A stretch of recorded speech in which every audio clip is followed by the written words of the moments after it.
Bonjour, chers frères et sœurs, et surtout, bienvenue à notre étude biblique du jour.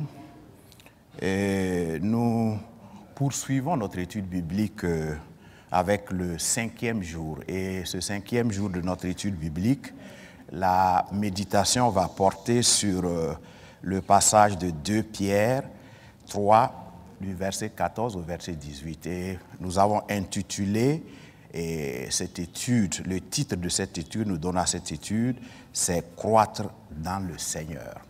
Alors lisons ensemble le passage qui nous est proposé, 2 Pierre 3, 14 à 18. Alors, je lis pour vous. « C'est pourquoi, bien-aimés, en attendant ces choses, appliquez-vous à être trouvés par lui, sans tache et irrépréhensible dans la paix. Croyez que la patience de notre Seigneur est votre salut, comme notre bien-aimé frère Paul vous l'a aussi écrit, selon la sagesse qui lui a été donnée. C'est ce qu'il fait dans toutes les lettres, où il parle de ces choses dans lesquelles il y a des points difficiles à comprendre, dont les personnes ignorantes et mal affermies tordent le sens comme celui des autres Écritures pour leur propre ruine. Vous donc, bien-aimés, qui êtes avertis, mettez-vous sur vos gardes, de peur qu'entraînés par l'égarement des impies, vous ne veniez à déchoir de votre fermeté. Mais croissez dans la grâce et dans la connaissance de notre Seigneur et Sauveur Jésus-Christ.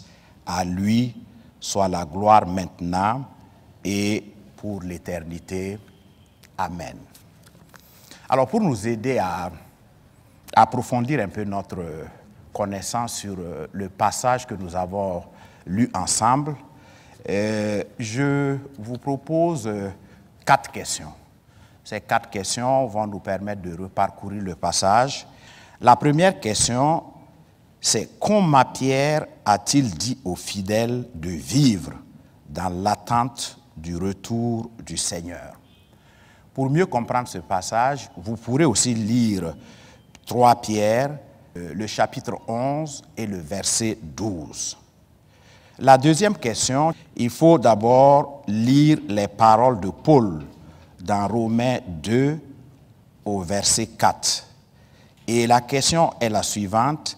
Qu'est-ce qu'il a dit à propos de la patience de Dieu et comment nous devrions y répondre? La troisième question nous amène à lire Apocalypse 22, le verset 18 et 19. Et la question qui nous est proposée, c'est comment cet avertissement développe-t-il ce que Pierre a écrit sur la déformation des Écritures? Et nous avons enfin la 4e question.